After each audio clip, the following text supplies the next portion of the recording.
Hello, everybody, and welcome to the Great America Show. Great to have you with us. Speaker Mike Johnson losing another staffer. He's already lost 3 top staff officials. This time he lost Raj Shah, the Speaker's Deputy Chief of Staff for Communications, or at least he used to be.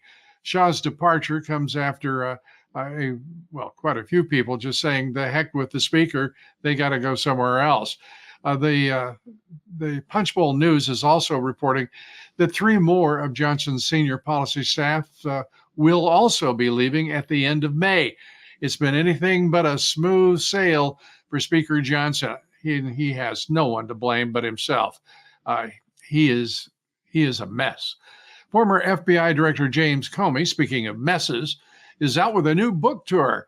He's making sure to stop by every Marxist TV outlet. He was at MSNBC this week. The 6'8" standing Comey was visibly shook. Comey was asked about the second term of President Trump and what it would mean to all the deep state actors. You know, the folks who tried to overthrow the President of the United States and persecute him for 9 years. Comey just says he's confident President Trump will open a criminal investigation just as he rightfully should. Here's Comey. He is a threat to the rule of law in America. To me, that's what this election is about. Not about policy differences. It's about what kind of country are we going to be. If he has the ability, smarter than he was last time, to use the power of the Department of Justice and the FBI to target his enemies especially, the rule of law in America will change in a way we haven't seen in our lifetime. When you say target his enemies, how would he do that? Well, I think the first thing he would do is he would express it in his first term as a wish. I want people to go after so-and-so. I want people to go after Andrew McCabe, the former deputy director of the FBI. In his second term, he would go a step further, I'm highly confident, and say, I want him criminally investigated. And he was close to the bottom of the barrel in his appointees last time. He'll be at the very bottom. And those are the people who carry out that order. Comey obviously missed the document dump this week in which Merrick Garland and Joe Biden authorized the use of deadly force on that Mar-a-Lago raid almost 2 years ago. The new unsealed documents from Judge Eileen Cannon show the FBI was prepared to engage in gunfire with the Secret Service, apparently with President Trump and his family as well, and all of the employees of Mar-a-Lago, approved by none other than Merrick Garland. And if Biden doesn't get rid of Garland, then he is the one responsible. I have a feeling that Garland won't survive this. To take up all of this, our guest today is former NSA senior intelligence analyst and whistleblower, Russ Tice. Russ, let's start with something that I think has shocked the nation without any question, and that is that the Attorney General, Merrick Garland, ordered the use of deadly force if necessary, whether engaging with the President of the United States or the Secret Service. This is stunning and outrageous, isn't it? What's interesting about this is I see some of the more liberal folks that are trying to say that this is no big deal, saying, well, it's just a boilerplate that they use for this kind of an operation. A SWAT type operation where they go in with guns, at the ready, fingers on the triggers, kind of thing. And but no one wants to, go back to the fact that this is the former abode of the former president of the United States that you're swatting with this nonsense. So this is, did they expect a shootout with the Secret Service? Did they expect so? Did they expect so? President Trump was going to pull out an M60 and do a Rambo, go out in blazing glory or something? What the hell are they thinking? Well, they're thinking that they might get lucky and just one Secret Service agent engage with them, that the president pushed the wrong person. They meant to take advantage of an opportunity for conflict and the use of deadly force, or otherwise he would not have authorized it. But what is really, to me, also interesting, Russ, is it's not standard operating procedure, as the Justice Department is screaming to everyone to hear. That's just, SOP. it's SOP one time. The fact of the matter is, no agency had ever raided a president's home before. No agency that I'm aware of had ever decided to prepare to engage the Secret Service if need be. These are outrageous statements. Eileen Cannon, the judge in the Florida case, the documents case, God bless her for releasing this information. This is what Jack Smith, the special counsel, the corrupt SOB, has been trying to hide from the American people since 2022. And this is just, there has to be a consequence. Do you not agree?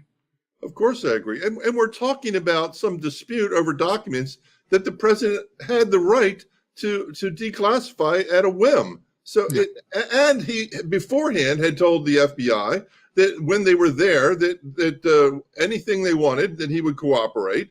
And he put a lock on the door at their request, some kind of special padlock. Yeah, the FBI requested that he do that 2 months prior. I just want to remind everyone, this all began when Joe Biden retroactively nullified President Trump's executive privilege. That opened the door to what followed. And what followed straightforwardly, a subpoena. What followed that, then the Fed showed up at Mar-a-Lago initially to retrieve documents. And as you said, add a lock to that storage locker. By November, after the Mar-a-Lago raid in August, Jack Smith was appointed special counsel. It's all part of a piece. It was designed to go after this president with deadly force, obviously, or go after him with a special counsel if that failed. That's really what this looks like, isn't it?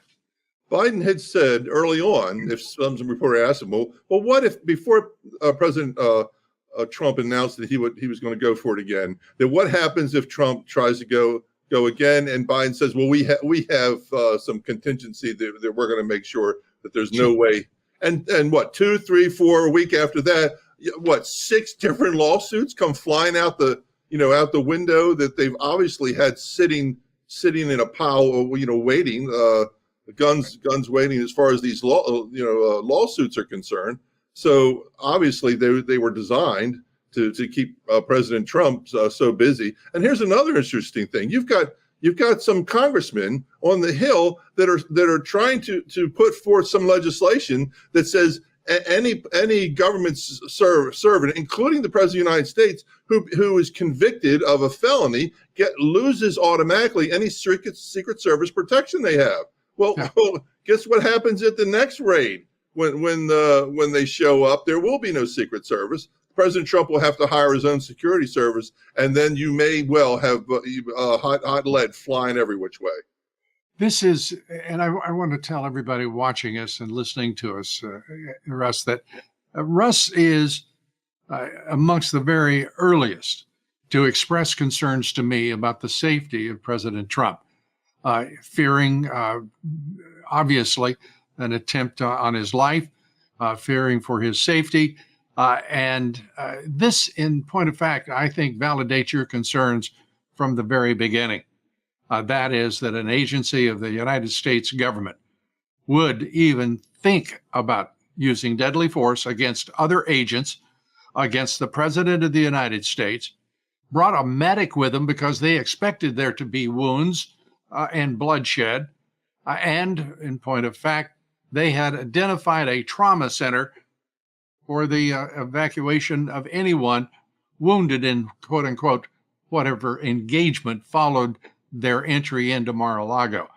This is outrageous on so many levels, Russ. It is sickening. And why Biden?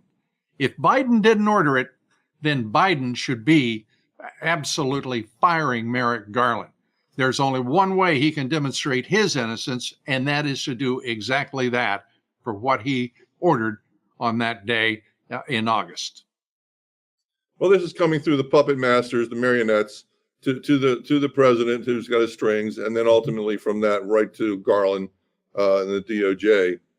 Interestingly enough, I mean, I know these things because I know how we conduct assassinations to make it look like something funky or something innocent happened, like perhaps what just happened with the president of Iran. But so I know that's how I knew.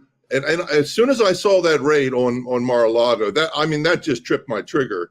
And I tried to contact the Secret Service agent who's a retired Secret Service agent. And he just blew me off because I wanted to very subtly try to get the message to President Trump that there's a real concern here. So the Secret Service guy blows me off, and I was trying to do it very subtly. And then I'm like, that's when I contacted you, Lou, and said, instead of a whisper, perhaps I'm going to have to let this out with a trumpet. And here we are with trumpets. Well, interestingly to me, this is your views and your judgments on the possibilities have been proved to be highly accurate, and to think it all began with this Joe Biden, the puppet of these Marxist-STEM masters, and all of the acolytes of Barack Obama filling out the important jobs in this administration. These people are evil.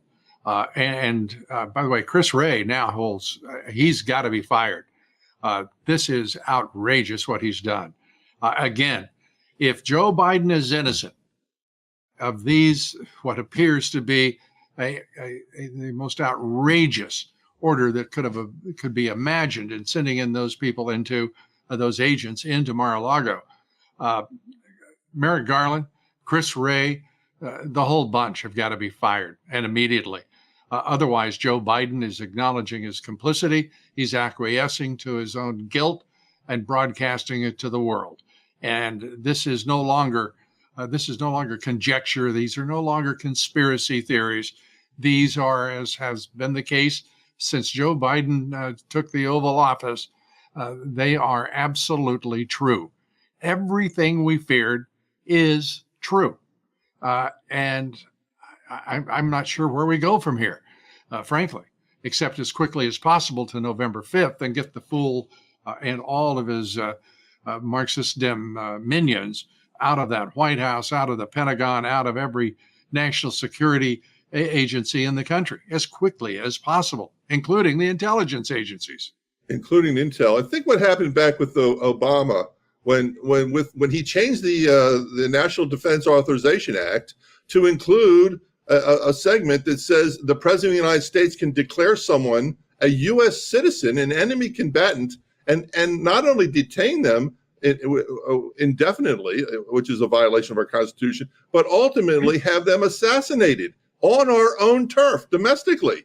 Right. So all they have to do is declare someone an enemy combatant, even if you are a U.S. citizen, and the Constitution be damned. Well, the Constitution be damned indeed by these Marxist evil. I'm so furious right now with these people.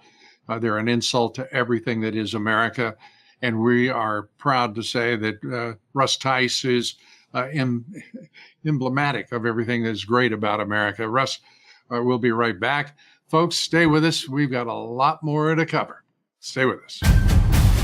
Wellness Company and their doctors are medical professionals you can trust. And their new medical emergency kits are the gold standard when it comes to keeping you safe and healthy. This medical emergency kit contains an assortment of life-saving medications, including ivermectin, Z-Pak. Rest assured, knowing that you have emergency antibiotics, antivirals, and antiparasitics on hand to help you and your family stay safe from whatever life throws at you next.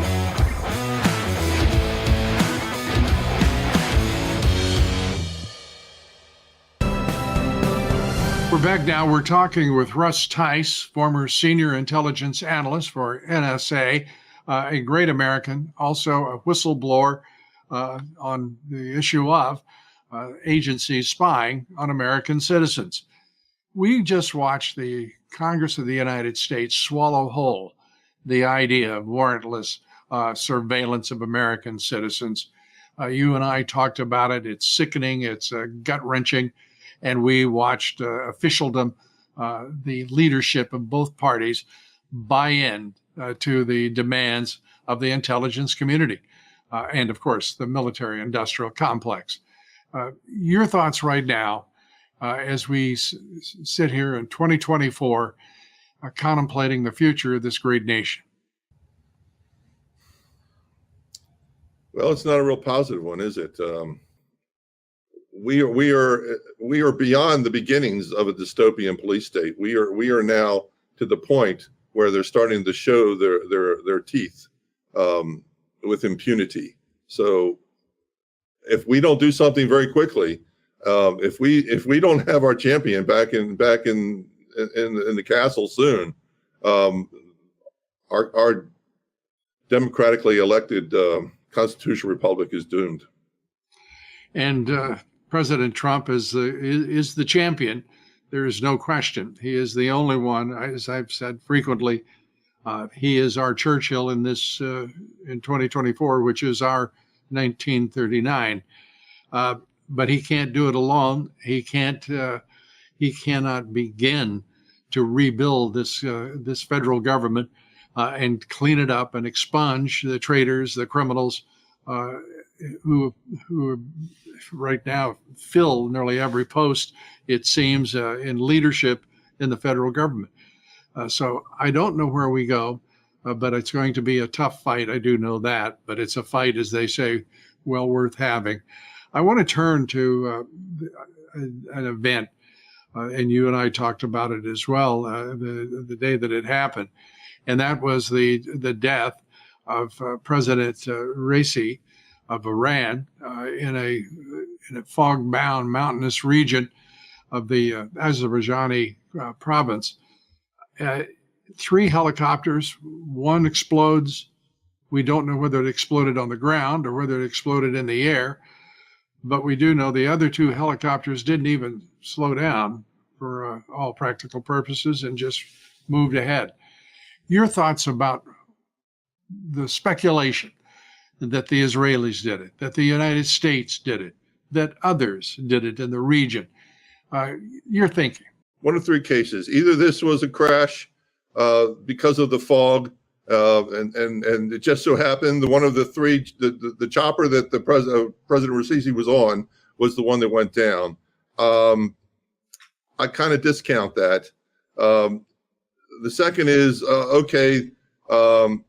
there's that this was internal, and that someone inside wanted the president to take a dive. And in that case, it's also the cleric al-Assassinate that's also going to be in jeopardy here, because another younger crowd wants to take power, and it's not just power because they want to liberate the people of Iran. There's a lot of money involved in this too, but and the third is that perhaps we and the Israelis had something to do with this. So of those 3, I've thought about them. It would take an awful lot. Now, we do these things, and just so happens my satellite stuff, I may have been involved with supporting some of these sort of things, that it would take a whole lot. Not only would you have to bribe a mechanic of the helicopters, but you would have to know which one of those helicopters the president was going to be on. That's a lot harder, and that's going to be at a much higher echelon. And I doubt very seriously the Mossad or our CIA would have that capability. So I believe of those 3, I believe this was an inside job. I believe that the varying factions within Iran did the former president in. And that being the case, do you expect that being the case, that looks like the likeliest scenario to you? If that is where the Iranians come down, would they in any way try to retaliate? Well, they might try to blame it on Israel. But an interesting thing, that if it was Israel would leave a calling card, because they would want them to know that, oh, by the way, because of what happened on October 7th, that we've come for you, and that there's no place to hide, and that we've got you.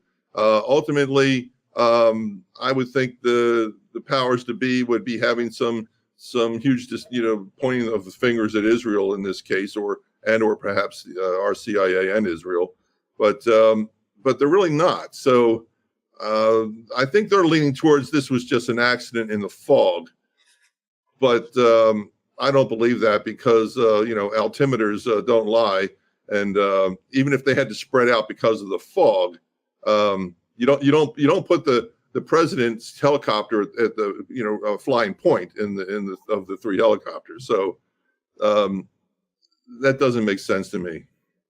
All right. Well, it's interesting to see your thought process and bring your experience and your knowledge to bear on these unlikely happenings, of course, both domestically and internationally. We're talking with Russ Tice, former NSA senior intelligence analyst and whistleblower. We'll be right back. Stay with us. Wellness Company and their doctors are medical professionals you can trust. And their new medical emergency kits are the gold standard when it comes to keeping you safe and healthy. This medical emergency kit contains an assortment of life-saving medications, including ivermectin, Z-Pak. Rest assured, knowing that you have emergency antibiotics, antivirals, and antiparasitics on hand to help you and your family stay safe from whatever life throws at you next.